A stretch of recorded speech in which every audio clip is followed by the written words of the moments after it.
Esdras capítulo 4.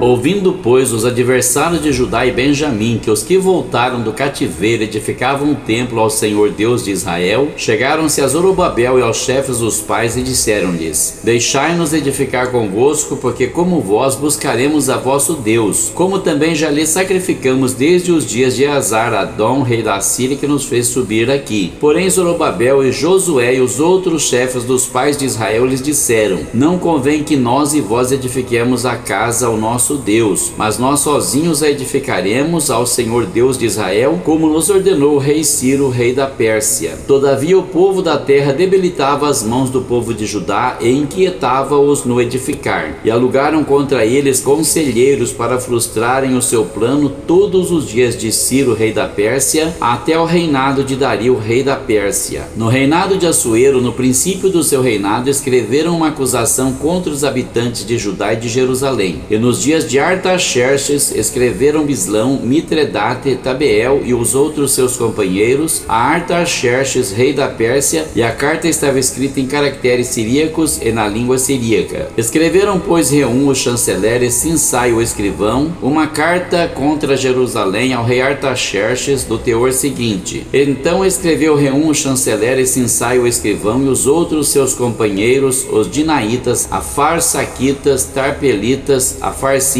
arquevitas, babilônios, sussanquitas, deavitas, elamitas e os outros povos que o grande e afamado Asnapar transportou e que fez habitar na cidade de Samaria e nas demais províncias da além do rio em tal tempo. Este, pois, é o teor da carta que mandaram ao rei Artaxerxes: Teus servos, os homens da além do rio em tal tempo, saiba o rei que os judeus que subiram de ti vieram a nós em Jerusalém e reedificam aquela rebelde e malvada cidade e vão restaurando os seus muros e reparando os seus fundamentos. Agora saiba o rei que, se aquela cidade se reedificar e os muros se restaurarem, eles não pagarão os direitos, os tributos e os pedágios, e assim se danificará a fazenda dos reis. Agora, pois, porquanto somos assalariados do palácio e não nos convém ver a desonra do rei, por isso mandamos avisar ao rei, para que se busque no livro das crônicas de teus pais, e acharás no livro das crônicas, e saberás que aquela foi uma cidade rebelde e danosa aos reis e províncias, e que nela houve rebelião em tempos antigos. Por isso foi aquela cidade destruída. Nós, pois, fazemos notório ao rei que, se aquela cidade se reedificar e os seus muros se restaurarem, sucederá que não terás porção alguma deste lado do rio. E o rei enviou esta resposta a Reum, o chanceler, e a Sinsai, o escrivão, e aos demais seus companheiros que habitavam em Samaria, como também aos demais que estavam da além do rio: paz em tal tempo. A carta que nos enviastes foi explicitamente lida diante de mim, e ordenando eu, buscaram e acharam que de tempos antigos aquela cidade se levantou contra os reis, e nela se tem feito rebelião e sedição. Também houve reis poderosos sobre Jerusalém, que da além do rio dominaram em todo lugar, e se lhes pagaram direitos, tributos e pedágios. Agora, pois, dai ordem para impedirdes aqueles homens, a fim de que não se edifique aquela cidade, até que eu dê uma ordem. E guardai-vos de serdes remissos nisto, porque cresceria o dano para prejuízo dos reis? Então, depois que a cópia da carta do rei Artaxerxes foi lida perante Reum, e Sinsai, o escrivão, e seus companheiros, apressadamente foram eles a Jerusalém aos judeus e os impediram à força e com violência. Então cessou a obra da casa de Deus que estava em Jerusalém, e cessou até o ano segundo do reinado de Dario, rei da Pérsia.